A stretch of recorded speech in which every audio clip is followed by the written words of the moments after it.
Salut à toi, c'est Chad Fabiano. Aujourd'hui, on parle de marketing et vente, les deux départements dans une entreprise où habituellement on va retrouver la plus grande rivalité. Une rivalité qui, je l'espère, s'il y en a une dans ton entreprise aussi, est aussi saine que la nôtre, saine et amusante. On va parler plus particulièrement du bon nombre de leads, parce que comme on peut voir sur cette diapo-là, il peut y avoir deux types de déséquilibres qui se créent lorsque les deux départements ne sont pas accordés. Fait que là, on est toujours en quantité de leads générés. Déséquilibre A, c'est lorsque le nombre de leads marketing est plus petit que la capacité des ventes à traiter les leads. Donc finalement, c'est quand on manque de leads. Qu'est-ce que ça peut créer? Ça, c'est un manque de revenus, un roulement de personnel accru. Donc, certains membres de l'équipe de vente peuvent quitter.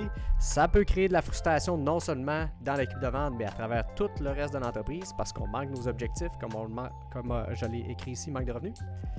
Déséquilibre B, c'est lorsque le nombre de marketing est supérieur à la capacité de l'équipe de vente.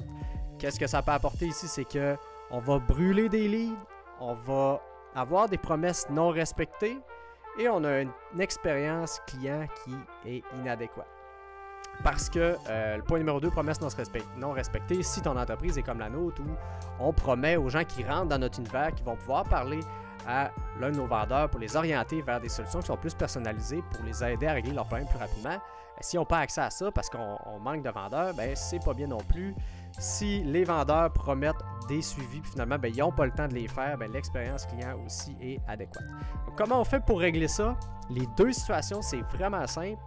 C'est ce qu'on a mis en place dernièrement avec le reste de l'équipe, le reste du gestionnaire, c'est que tout d'abord, on va déterminer qu'est-ce qu'un lead actif. Un lead actif, pour nous, ça va être un lead qu'on peut contacter. Donc là, ça va être parmi les étapes de notre pipeline. Tu as probablement un pipeline pour ton équipe de vente. Ça va être déterminé dans ces étapes-là qu'est-ce qui représente un lead actif. Donc, nous, par exemple, on a, quand les gens entrent dans l'étape du pipeline achat 24 heures, viennent de faire un nouvel achat. On a aussi l'étape quand ils sont en suivi, quand il n'y a eu aucun contact qui a été initié encore. Donc pour nous, ça c'est un lead actif.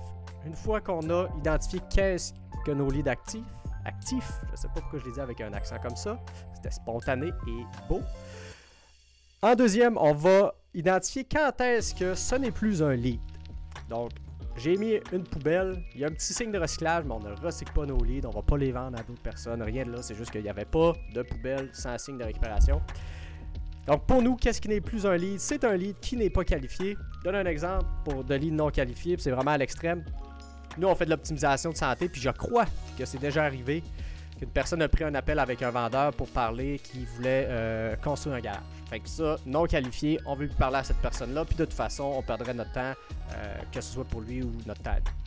Ensuite, il peut y avoir des moments où la personne est rentrée dans notre environnement, elle a acheté un atelier, mais finalement, elle est plus intéressée, puis elle veut plus se faire contacter, fait qu'elle est plus intéressée pour toujours. Et non, ça ne sera pas un suivi. Si c'était un suivi, on le mettrait dans les leads actifs.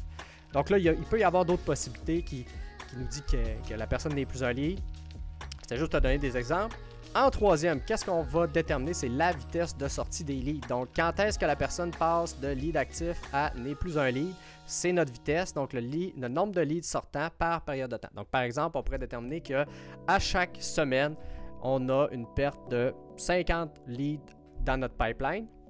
Une fois qu'on a identifié ça, tout ce qu'il nous reste à faire, c'est déterminer le nombre de leads qui doit rentrer.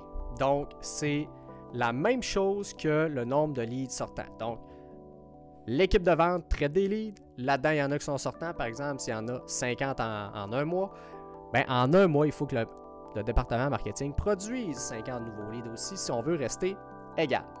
Là, évidemment, j'ai mis un point 4 sur 3 qu'il faut se projeter parce que les entreprises, habituellement, c'est en croissance.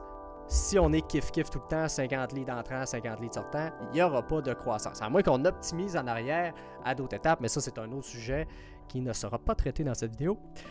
Donc, c'est important de se projeter. Comme par exemple, nous, avec le département des ventes, on sait qu'on projette d'avoir, je lance un chiffre comme ça, mais 5 nouveaux vendeurs dans 3 mois. Bon, chaque vendeur a une capacité à traiter X nombre de leads. Là-dedans, on va en avoir tant de sortants. Donc, ça nous met une projection de... Excusez, j'ai eu un petit OK. Ça nous met une projection de combien de leads on va devoir générer de manière supplémentaire dans les prochains temps. Puis, c'est ces projections-là qu'il faut que j'aille pour pouvoir adapter mes activités marketing. Donc, j'espère que ça t'a éclairé. Sur ça, on se dit À la prochaine!